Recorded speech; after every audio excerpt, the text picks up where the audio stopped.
Hi, I'm John and welcome to the Jigsaw Puzzler.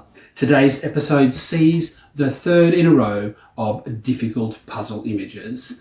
Today's puzzle is a branded puzzle, Lego branded Rainbow Bricks it's called, 1000 pieces, and it is by Chronicle Books, a publisher that I'm not familiar with. However, we have it here, picked up at an op shop, no missing pieces, and that was this week's challenge.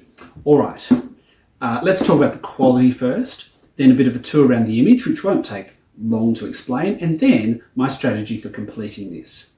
Firstly, when you open the box, there is a small poster inside it. Quite helpful to have that, although I found that I wasn't referring to the picture very much for this puzzle at all.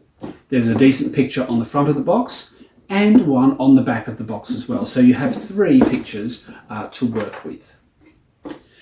The puzzle quality is very good. It is a bit of a loose fit, although I probably could pick that up, but I know that when I was piecing sections together and then moving them into place, they would come apart fairly easily. But once the whole puzzle is together, yeah, see, that's coming apart pretty. So once the whole puzzle's together, it does hold together a little bit better, but on the whole, a little bit of a loose fit. It has a gloss finish, so it is a bit harder to do with lights directly overhead or shining on it. It is ribbon cut with the full variety of common puzzle piece shapes, not just the two tabs in and out. There's normal, but all the other common shapes.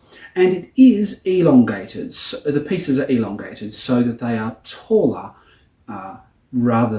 taller and narrower rather than wider and thinner. So piece orientation becomes important when you're trying to piece this one together. All right.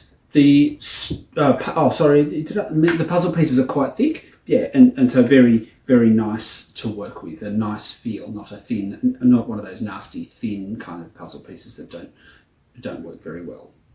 All right. So my strategy for doing this puzzle. Well, I pulled out all the edge pieces and put the edge together first. I did it in sections, obviously, because each few pieces along, there's a different colour. So you piece those colours together, then piece the adjoining ones, and slowly build the edges so that, that it comes all together. The two very side edges have quite narrow pieces on them, so they're easy to pick out of the pile and to assemble those. This side is distinctly red, this side is distinctly pink. Across the top and bottom you get the full variety of colours, and so you just have to work colour by colour to get those together. My strategy for doing this was to do something that I wouldn't normally do. I have heard of people doing this, but I can't understand really how it's done with a regular puzzle, with a regular picture. And that is to start from one side and do clear across to the other side. Not just to do a section here and a bit there and some over here and piece it together that way, but to go from one to the other straight across. And that's pretty much what I did. So I just went colour by colour. So we've got the regular rainbow spectrum colours, red, orange, yellow, green, blue, violet and pink at the side, but interspersed with those are a number of other kind of specialty colours. There's a chocolate brown colour, there's a deep burgundy colour, there's a very dark green, there are some aqua greens, there's both light and dark green, there's a light yellow and a light orange and a dark orange, and light purple, dark purple. There's some grey pieces, some very dark blue ones, and some very dark purple ones. So the variety of Lego pieces, the colours of the Lego pieces is quite wide, but interspersed in each other and just restricted to zones. So the dark purples are only over here, where the purple end is. The dark blues and the light blues and the mid blues are all here, and so on, right across the puzzle. So that makes it easy to sort out where a piece might go, which end of the puzzle.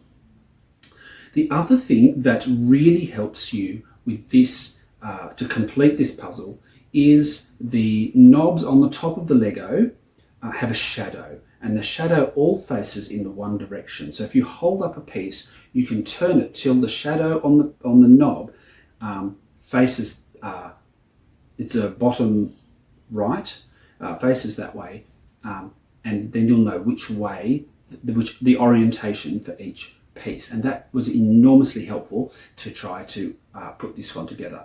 That way you'd know if there was a green piece, let's take this mid-green colour, if the Lego block itself was vertical or horizontal by the shadow and the number of pieces, the knobs that went across.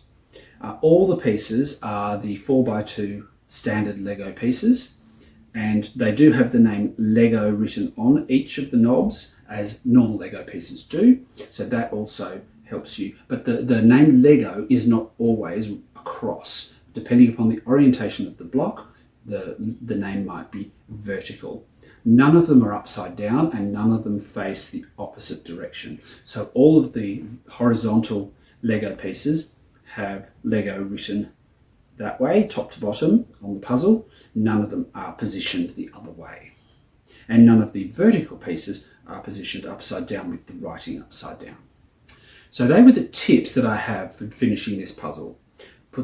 Look for the shadow on each of the pieces. Keep your pieces in rainbow order. I started with the bright reds because they join the edge, moved on to those, then I went to some of the specialty red colours, these dark burgundy colours, and then the sort of pinkish colour, and the orange, the dark orange. And once you start progressing across, each piece starts to introduce a new gradation of the colour. There's some sort of terracotta colour in the middle here. Then we move to some of the mid-orange colour, then the light yellows, then the pale greens and pale blues, and some of the darker colours, and progressing right across. We get some of the olive greens in here with some of the grey greens, and the proper grey ones over here. So it just progresses colour by colour, section by section. And I started here and pretty much progressed right across the puzzle. That's quite an interesting way to do a puzzle. I've never done one like that before. It is a challenging puzzle, however, it's not as difficult as I expected it to be. Now, I know I said this was the third difficult puzzle in a row. What I meant really was it's the third difficult, challenging puzzle image in a row, but out of the three, the Tower of Babel, the Great Wave, and this one, I would say this one is the most achievable, even though it possibly looks the most overwhelming. I really enjoyed doing this puzzle. Well, we're going to have a time lapse. If you'd like to click like and subscribe and share the channel with your puzzling friends, I'd greatly appreciate it. Comments below as per usual, always happy to answer those. And we're going to have the time lapse now. So thank you for watching.